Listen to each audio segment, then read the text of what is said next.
Bismillahirrahmanirrahim. Assalamualaikum warahmatullahi wabarakatuh. Waalaikumsalam. Salam kedaulatan rakyat. Salam. Saya beraspirasi untuk bikin negara Islam yang serius. Karena saya berpikir justice itu adanya di dalam teologi Muslim. Tapi itu saya bangun pagi, saya lihat bagaimana caranya bikin negara Islam. Kan itu perlu anggaran, perlu segala macam, dukungan internasional. Jadi di dalam pikiran saya beraspirasi itu. Kenapa? Karena bagi saya negara Islam keadilannya lebih mudah dibayangkan daripada negara Pancasila. Lalu orang tuduh saya makar.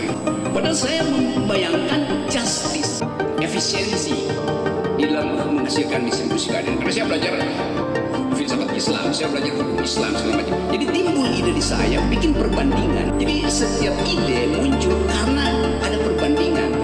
Kenapa orang percaya pada negara Islam? Bukan negara Islamnya, tapi karena keadilan di sini.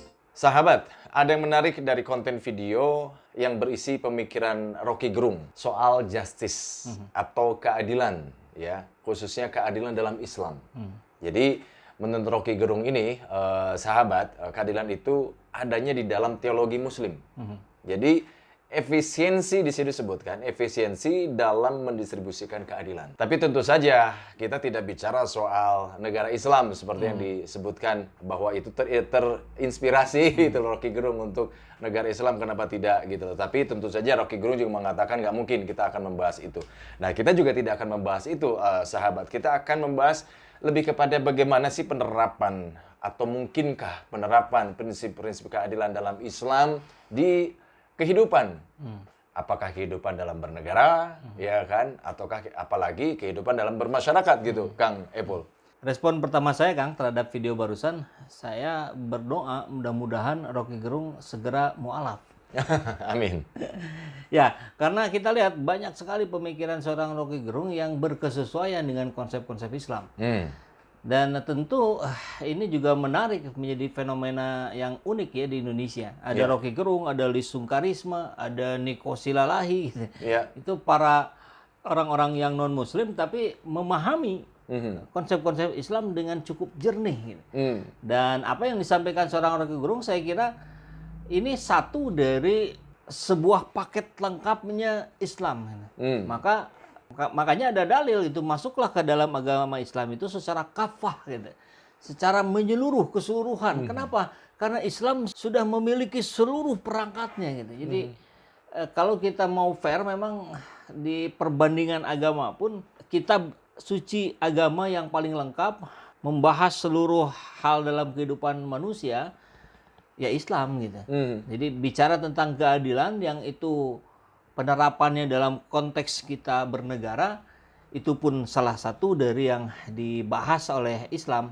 Dan kalau Rocky Gerung bicara tentang, oh ternyata konsep keadilan itu lebih dekat dengan konsep Islam. Ya benar gitu. Maka mudah-mudahan sih para penguasa hari ini mau mendengar ucapan Rocky Gerung yang ini untuk sama-sama menurunkan egonya, kemudian mengosongkan gelas gitu, kemudian mau menerima apa-apa konsep-konsep yang bagus dari Islam yang bisa diterapkan untuk negeri ini. Tentu memang bukan dalam konteks bicara bagaimana mendirikan negara Islam, tapi bagaimana Islam itu diejawantahkan dalam kehidupan kita bernegara, bersosial. Karena di situ konsepnya sudah sangat lengkap gitu. Iya. Nah, kalau kita bicara soal hukum, tatanan hukum yang terjadi sekarang ini, konteksnya implementasinya ya. Artinya sebetulnya apakah di sistemnya kah? Ataukah bicara di oknum dalam tanda kutip si penyelenggara hukum itu sendiri, Kang Epul? Ya tentu karena undang-undang kitab hukum kita yang berlaku di Indonesia kan juga masih warisannya Belanda. Dan kalau bicara kelengkapan ya jelas tidak selengkap konsep Islam. Tapi persoalan lain ketika orang-orangnya pun bermasalah secara moral, etika hukum dan sebagainya, yaitu hal lain juga yang menjadi perhatian kita. Kalau bicara soal hukum di dalam Islam, tentu saja ada bicara soal kesetaraan, ya kan? Bicara juga bagaimana keadilan ini ditegakkan di dalam pelaksanaannya, Kang Ipul. Ketika kita bicara soal itu, konteks apapun, apakah itu hukum yang ada dalam Islam ataukah yang tidak dalam Islam, sejatinya kan secara universal keadilan itu harus memang betul-betul ditegakkan. Ya. Dalam pelaksanaan kan tidak seperti itu dalam pelaksanaannya, gitu Kang Ipul. Nah, pertanyaannya adalah apa yang salah ketika ini masih terjadi ketidakadilan ini? Gitu. Nah itu jawabannya mudah saja, Kang Ijo. Mental yang bermasalah. Makanya Pak Jokowi di era satu periode itu sudah betul-betul tepat, revolusi mental. Iya, iya. Tapi soalnya itu kan sekedar jargon. Gitu. Implikasinya tidak ada. Iya, iya. Ada, saya dengar tahu ada pelatihan, ada seminar. Tapi ya isinya nggak ada yang betul-betul menyasar pada bagaimana menyelesaikan mentalnya orang-orang Indonesia, terutama para pejabatnya. Karena kalau bicara rakyat, ya itu harus ditunjukkan dulu oleh para pejabat. Top down, bukan bottom up. Nah, kalau dalam konteks hukum Islam, Kang Ipul, mungkin bisa cerita sedikit apa yang bisa dicontohkan atau paling tidak ini bisa menjadi inspirasi gitu, masukan, input gitu. Ya, ini kan karena bicara konsep Islam itu begitu lengkapnya, saya kira mudah saja. Contoh pemerintahan Madani di eranya Rasulullah SAW itu diterapkan, saya kira itu sudah akan menyelesaikan hampir mayoritas dari persoalan bangsa kita. Itu sudah diakomodir juga oleh para pendiri bangsa kita ya dengan Piagam Madinah dan sebagainya dan segala macamnya.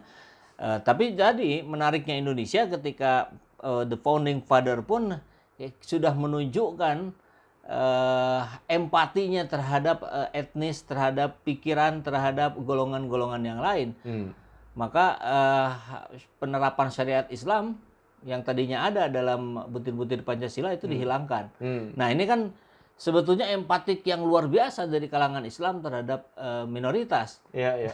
Tapi persoalan hari ini justru mayoritas lah yang banyak diobok-obok oleh minoritas.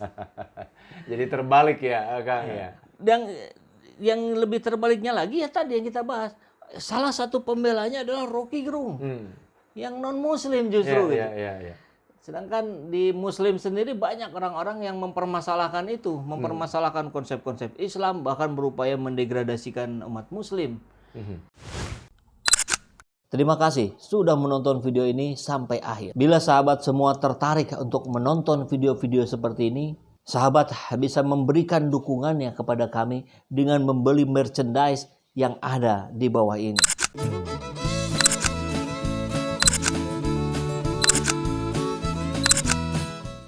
Kita siapkan berbagai desain t-shirt yang cocok untuk sahabat semua. Namun apabila sahabat semua ada yang menginginkan desain yang lain, tentu kami pun bisa mengakomodirnya. Silakan hubungi di nomor yang ada di bawah ini.